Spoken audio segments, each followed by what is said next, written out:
We were told 3 partial meltdowns, don't worry about it. Now we know it was 100% core melt in all 3 reactors. Japan is, by orders of magnitude, many times worse than Chernobyl. Never in my life did I think that 6 nuclear reactors would be at risk. Well, TEPCO is like the little Dutch boy. All of a sudden we have cracks in the dike. You put a finger here, you put a finger there, and all of a sudden new leaks start to occur, and they're overwhelmed, literally making it up as they go along. We're in totally uncharted territories. You get any nuclear engineering book, look at the last chapter, and this scenario is not contained in the last chapter of any nuclear engineering textbook on the planet Earth. So they're making it up as they go along, and we are the guinea pigs for this science experiment that's taking place. All radiation is damaging. It's cumulative. Each dose you get adds to your risk of getting cancer.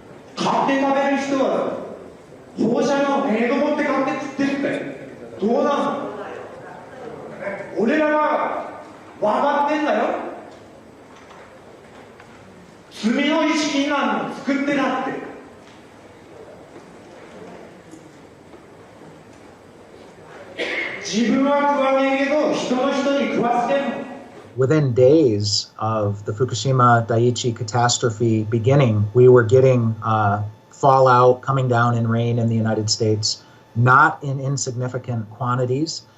And also, of course, the seafood, not only does the ocean's currents bring the radioactivity this way, but also the sea life itself, the bluefin tuna, migrated from Japan to North America and carried the radioactive cesium in its flesh over here.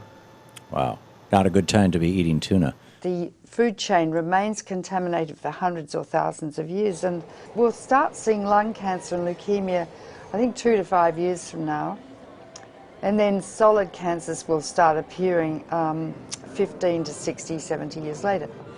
So the ace up the sleeve of the nuclear industry is the incubation time for cancer. It takes a long time for cancers to develop once you have inhaled or been exposed to these radioactive elements.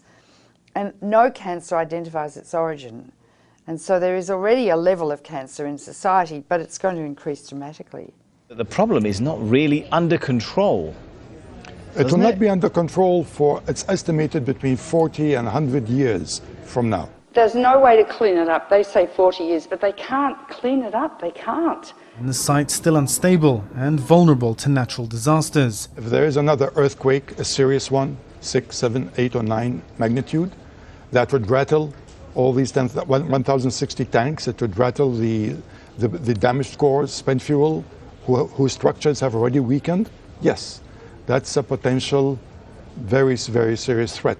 Approximately 300 tons of water was filtering through the site until early this month, becoming laced with radioactive materials and then seeping into the sea. Another factor is the ever-increasing amount of water accumulating inside damaged infrastructure. Once it makes its way into reactor buildings, it mixes with radioactive isotopes. For months, TEPCO workers have been pumping up 400 tons of water every day and storing it in tanks on site. There's 1,060 tanks, stainless steel water tanks, that are holding the water which they keep pumping into the damaged reactors and the spent fuel storage pools. From the air, the scale of the problems at Fukushima become clear. The growing mass of storage tanks now dwarfs the plant itself. More than 1 million tons of highly radioactive water is now stored here. But the tanks have been hastily built. They're made of steel plates, bolted together, rather than welded. Last week, workers detected a major leak in one of those tanks. About 300 tons of water escaped, releasing several quadrillion becquerels of radioactive particles. Experts have often pointed out how vulnerable they are to damage. The tanks, though, have been put together very quickly. There's no guarantee they'll last. Their seals are made of rubber, and the joints and bolts are corroding, and they may last not more than 5 years. So the tank farm has grown dramatically, and it's on the hill. Of course, the problem is because it's on the hill, the water flows down, and if there's an earthquake, all of these pipes are held together with plastic piping, not much different than what you've got on a swimming pool. So the plastic pipe will snap, and that water will just run right down that roadway directly into the ocean. And how long the contamination has been leaking into the water? Very likely since the explosions and the meltdown at Fukushima Daiichi in March of 2011. Wow, that is quite a long time. Now, how much and what sort of radiation is leaking into the Pacific? I know there's all different types, so if you can explain that in a little detail. Well, clearly what we've seen now is the movement of radioactive hydrogen, tritium, which is a mobile radioactive isotope, but clearly radioactive cesium, 134, 137, strontium-90. We're seeing a full range of radioactive contaminants now moving, which indicate that the damaged cores of these reactors, the meltdowns themselves, are now contributing to the contamination of the Pacific Ocean and groundwater that's moving at about a rate of 300 to 400 metric tons per day. So that radiation has been leaking into the water and polluting the fish continuously for the last 2 years. Radioactive iodine-129, its half-life is 17 million years, plus strontium, plus cesium, plus tritium, and I could go on and on and on. If it gets into the sea, the algae concentrated hundreds of times, then the crustaceans concentrated hundreds of times, then the little fish, then the big fish, then us. Because we stand on the apex of the food chain. You can't taste these radioactive elements, you can't see them, and you can't smell them. They're silent. This graphic shows the gradual contamination of the Pacific Ocean due to leaks of radioactive water from the crippled Fukushima nuclear plant in Japan. The simulation, which was run by a German marine research institute, shows the entire Pacific waters being polluted by radioactive water in just 6 years. The fuel core of Unit 4 at the Fukushima Daiichi nuclear plant. More than 1,500 fuel rods sit in a damaged storage pool 30 meters above ground. Yeah, the amount of radioactivity in the rods themselves is about 14,000 times that of the Hiroshima bomb. We are dealing with diabolical energy. E equals mc squared.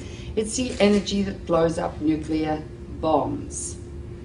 Einstein said, nuclear power is a hell of a way to boil water. They need to remove those fuel rods from the pool because if there's another earthquake, Building 4 would go down probably, and all those fuel rods would be exposed to the air and they would burn. And they would release 10 times more radiation or cesium than was released at Chernobyl, huge amounts, and pollute much of Japan and the Northern Hemisphere. So we're in a nuclear crisis at the moment. If there's another earthquake and Building 4 collapses, which contains the cooling pool with fresh fuel, I'm going to evacuate my family from Boston. So they've put a crane on top of that building, which is shaky anyway, and they're going to lift the fuel assemblies out one by one with the crane, and it will be done manually. Normally, those rods are removed by computer control with millimetres to spare. It's a very delicate operation. The fuel rods must be kept submerged and must not touch each other or break. Nuclear experts warn any mishaps could cause an explosion many times worse than that one here in March 2011. Because if several rods touch each other, you could reach criticality and the whole fuel pool could go critical. Or if the rods break as they're being lifted out, large amounts of radiation would escape from the rods and the area would have to be evacuated, meaning that if the area is evacuated, the continuous operation of cooling 5 spent fuel pools and 3 melted cores would stop. Need I go on?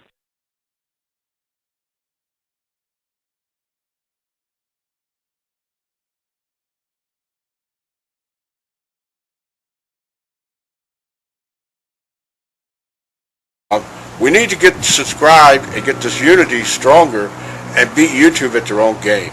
Okay, that's what this is about. Like I say, go to the remix button, hit the remix button. That way you'll have this video and keep up with this. Otherwise, you know, YouTube's just going to control us, guys, and it's really bad.